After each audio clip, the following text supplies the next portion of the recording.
Best sugarcane farming practices for maximum farm income. Foundation pillar number 7. That is integrated pest and disease management with the natural solutions. Chemical pesticides represent one of the largest variable costs in conventional sugarcane farming, while simultaneously harming beneficial organisms, creating resistant pest populations, contaminating soil and water, and reducing long-term farm sustainability. Integrated pest management, that is IPM, offers a more intelligent, economical, and effective approach that combines cultural practices, biological control, mechanical interventions, and selective chemical use only when necessary. Comprehensive IPM implementation can reduce pesticide costs by 50 to 70% while achieving superior pest control, healthier crops, and higher quality cane that commands premium prices from mills due to lower chemical residues. Here is a step-by-step implementation. Build your IPM program on preventive cultural practices that creates unfavorable conditions for pests while promoting crop vigor. Healthy, well-nourished plants possess stronger natural defenses against pests and diseases. Your soil health and nutrition management, already discussed, forms the foundation. Implement crop rotation where possible as discussed above. Never planting sugarcane consecutively in the same field. Rotate with legumes, cereals, or vegetables from 6 to 12 months between cane crops to break pest and disease cycles. Use disease-free planting materials always. Diseased seed cane is the primary route for spreading ratoon stunting disease, smut, red rot, and other major diseases. Choose pests and disease-resistant varieties appropriate for your region. Consult local agricultural and universities or extension services for recommended resistant varieties. Establish systematic pest and disease monitoring by walking through your field weekly, examining plants carefully for early symptoms of any problems.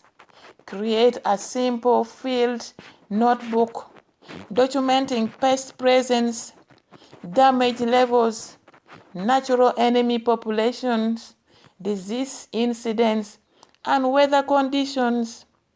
Early detection allows simple, inexpensive interventions.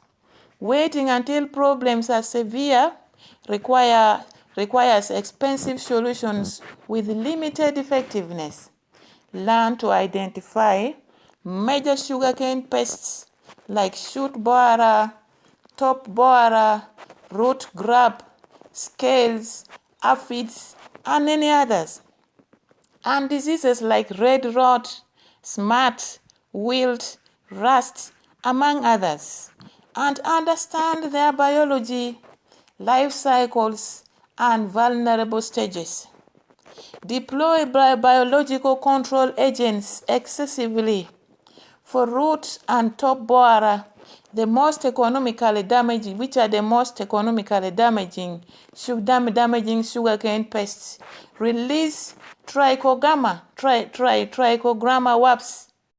These are egg parasitoids at 50,000 to 100,000 wasps per hectare, applied in 6 to 8 releases from 14 to 12 weeks after planting during the pest's eggs laying period.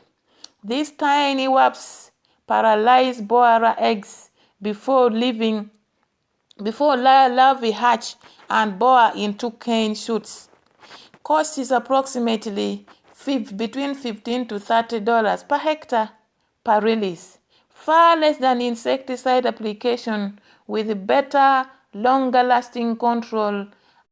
Apply Bacillus thuringiensis (BT).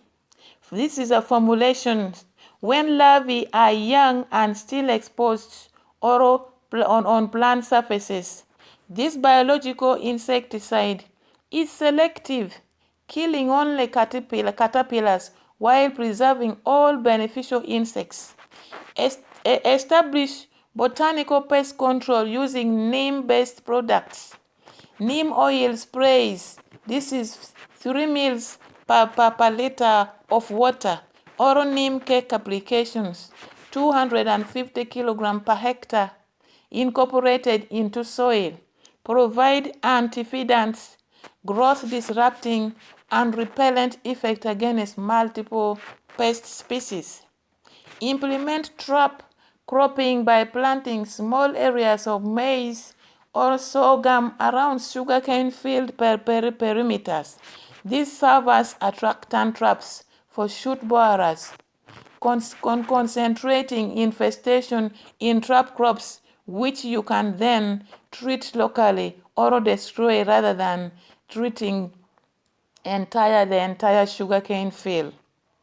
Install pheromone traps for male borers at 15 to 20 traps per hectare. These monitor pest populations, trap males, reducing mating success, and help in timing biological or chemical intervention optimally. For disease management, focus on sanitation. Remove and destroy diseased plant materials immediately. Sterilize cutting tools between plants and avoid walking in fields when plants are wet. This will spread pathogens. Use chemical pesticide only when pest populations exceed economic threshold despite other measures. Select selective pesticide that target specific pests while preserving beneficial organisms. Apply at optimal timing based on pest biology rather than calendar schedules. Use proper application equipment, ensuring good coverage at recommended rates. Underdosing creates resistance, while overdosing wastes money and harms the environment. Here is the troubleshooting guide. If pest populations remain high despite IPM implementation, reassess your entire approach. Persistent pest problems usually indicate underlying issues with plant nutrition, water stress, or insufficient beneficial insect population. If biological control isn't working, verify you are releasing biocontrol agents at proper timing and rates, ensuring you are not applying broad-spectrum insecticides that kill biocontrol agents, and confirm environmental conditions are suitable for biocontrol agents survival. If diseases spread rapidly, improve field drainage if waterlogging occurs. Increase row spacing for better air circulation. Select resistant varieties for subsequent plantings. And implement strict sanitation, removing all diseased materials. If you are uncertain about implementing IPM, start gradually or on a portion of your field. Maintain comparison with conventional management. Document costs and results, and expand IPM implementation as you gain confidence and skills. Best sugarcane farming practices for maximum farm income summary. This is your roadmap to sugarcane farming excellence. For this session, this summary is available on the link on the description below and on the comment section of this video. Therefore, go there immediately and watch this, as it is your roadmap to sugarcane farming excellence.